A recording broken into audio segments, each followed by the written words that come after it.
Okay, don't want to play too much. Hey guys, ladies and gentlemen, how you doing? First, want to roll the credits right now. Let's get back into it. Look, I want to play some. I know I got to update it and everything, but I'm gonna get back to it. Okay, but let's run it. Welcome to JP. Welcome to JP. JP's. JP's. JP's. JP's. Welcome to JP's TV. JP's TV, believe it or don't. Welcome to JP. JP's. JP's Total Texas.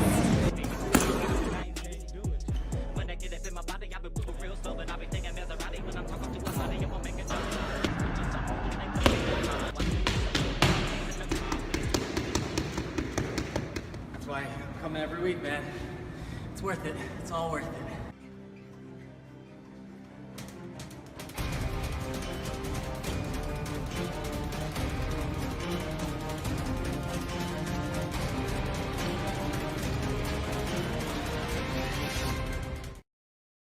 Ooh, welcome, folks. Welcome back to the JP TV Reloaded Insights. Updated the name. Please get familiar with it. I really appreciate you guys being here with me today. You could have been anywhere in this world. I know everyone says this, but it's really true. You could have been anywhere and doing anything, but I'm glad you clicked on because we got something to discuss. So welcome to today's episode. Okay, and just to give you a little background, where we're going to be exploring the forces shaping our social landscape. Okay, now imagine a world deliberately divided, right? A world where one group, check this out, where one group is weighed down by guilt, right? And another filled by anger. So in this carefully engineered experiment, we're going to be examining how the absence of fathers creates a ripple effect across communities, affecting all children of races. All children of races. For the white children, their pain fragments into countless directions. But for the blacks, the anger is often pointed at one target like a destructive arrow. So who are the architects of this tension? Could it be mama? And why does this cycle continue?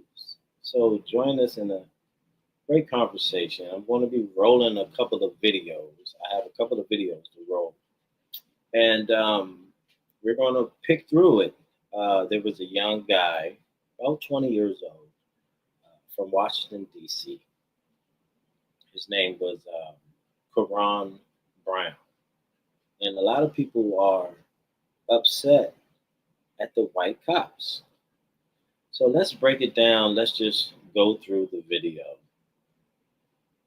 and see what we come up with.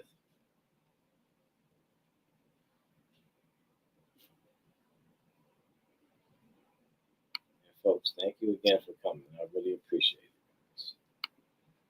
Let's play the tape. To the death of 20-year-old Karon Hilton Brown. His death has sparked violent protests in the district. The video is from two of the officers involved in this encounter last week. As News 4's Mark Seagraves report, it appears those officers may have violated at least two police policies during the chase that turned deadly.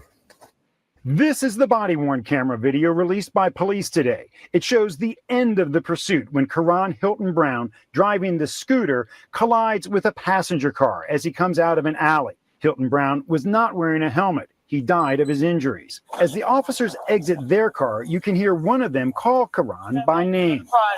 Today, Chief Peter Newsham said the four... So hold on. So let's stop right there because I'm going to be picking it apart, okay? So you heard him. So the guy was driving on a scooter, moped, whatever you want to call it, and didn't have a helmet on and riding on the sidewalk, right? Police is chasing him down, which police That's a violation right there because the police officers are not supposed to chase anyone, right? So they were wrong on that part. However, it's not like the guy was sitting down on his porch reading a book, So he was in the wrong. He didn't have a helmet on. And he was riding on the sidewalk. Okay, so a natural person would just stop, right? Well, why are you running? I mean, you've been in the hood before. You know what's happening. Why are you running? You got something on you. You don't want to get caught. Okay, so it's a lot of red flags everywhere. Let's continue. Officers inside that police car that was pursuing Hilton Brown have been placed on leave, and the incident is under investigation by the U.S. Attorney. Newsham was clear. D.C. police are not allowed to chase any car or motorcycle for just a traffic stop, which is what a police press release listed as the reason for the chase. Newsham said there were no reported crimes in that area at the time of the chase that would have justified a pursuit. We don't know why the officers were trying to make an attempt of a stop in that particular case. There's also questions about when the officers activated their body-worn cameras. So they say that they don't even know why the police gave chase. All right? They don't even know why. Newsham said they're required to activate them once the pursuit started. But video obtained by News 4 shows the pursuit began on the street before the body-worn cameras were activated once they turned into the alley. We are not going to tolerate our police officers conducting interactions with the public and intentionally not turning on their body-worn cameras. That is just not going to be tolerated. Mayor Bowser identified the driver of the police car as Officer Terrence Sutton. The death of Hilton Brown has led to 2 nights of protests and confrontations with police outside of the 4th District headquarters. At times, those confrontations turned violent. 8 officers were injured as a result of being struck by an explosive incendiary device. One of those 8 was admitted to the hospital. 4 officers were injured as they were struck by either rocks or bricks. The federal investigation into the pursuit of Hilton Brown that led to his death could take weeks to complete. In the district, Mark Seagraves, News 4. Now, the officers involved in that pursuit have not given statements to police about what happened. Once the federal investigation is completed, D.C. Police Internal Affairs will launch their own investigation as well. Chief Newsham says if they violated police policy, they could be fired. Well, folks, okay, that's the situation, okay? So let me just tell you this, because I got a lot of calls from my homies and stuff like that. And, they're mad they would be mad at President Trump for pardoning these officers, right? But we shouldn't jump to conclusions. They're taking a look at it and they're going to make a decision, or they don't have to make a decision. So you don't have to jump to conclusions, all right? Furthermore, as the black community, y'all don't fuck with the cops. So of course you're gonna give chase. Of course and it seems like it's late at night. It seems like he had a daughter. He should have been in the house with the kids, whatever like that. But he's joyriding. He's riding. He's trying to get away from the police. You know what I'm saying? So obviously you doing something wrong. Yeah. You doing something wrong. And the police called him by his name. When the police called him by his name when he got hit by the other car, he didn't get hit by a police vehicle. He got hit by some oncoming traffic. When he came throughout the alley, boom, he got hit. So when the police walked up on him, the officer was like, Karon. So obviously he had some run-ins with the cops quite frequently. Okay? Now, I'm not saying that the cops were innocent. I'm not saying that. It's a lot of red flags on both sides, right? A lot of things could have been prevented. The police could have just did what they had to do as far as policy and don't give chase, or the guy could have just stopped and see what the police wanted. You know, if the scooter was paid for, then you have nothing to worry about. But it's a lot of red flags. Like an average person that don't want no problems would have just stopped. An honest person would have just stopped. You know,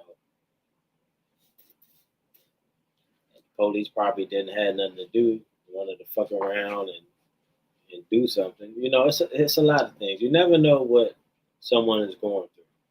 You know what I'm saying? But the officer should have followed protocol. I do agree on that. They should have followed protocol. And let me say this for the folks out there. There wasn't no laugh. The police wasn't laughing or anything like that, because I heard a lot of folks talking about the police were laughing. Police were not laughing. That's another lie to get the blacks riled up. That's another lie to get the blacks riled up. So let's stick to the facts, okay? The officer should have followed protocol, correct? I do agree on that. There's a lot of things that should have been prevented.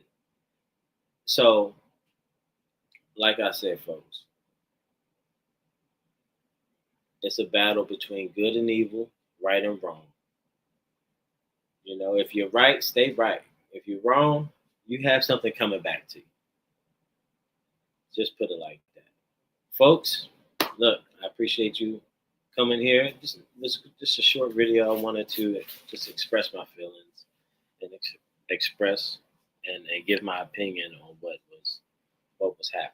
You know what I'm saying? What was going on in the city that I live in. So I appreciate you guys being with us. Peace out. Bow. Champ.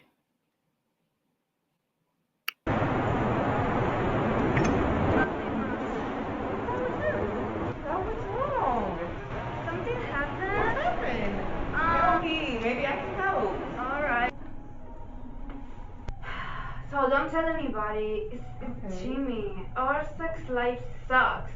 Really? You? I went to Chulanka's shop. I think I have something for you. Let me go get it. She gave me a couple of these. Mojo? What's that? Trust me, he'll get his mojo back in just one pack. Mojo back in just one pack. Alright, girl. I'm gonna turn this ASAP.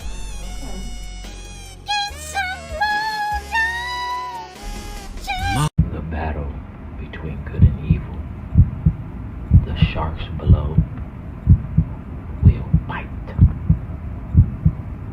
in the fight. Oh, where you going? I need a white perspective on this. What do you think about the gun violence in Washington, D.C.? Multiple gunshots. And shot the mother and one of the children. It seems like gun violence has been on the rise lately. I know just last night there was, as I was walking home, there was an armed robbery about a block away from my house, and then it's definitely an issue. I think the mayor should step up to the plate and do something about this. This is getting unacceptable to the residents of Washington, D.C. So I don't know. So you talk about the epidemic, you talk about solution, you talk about root cause, you talk about it's America.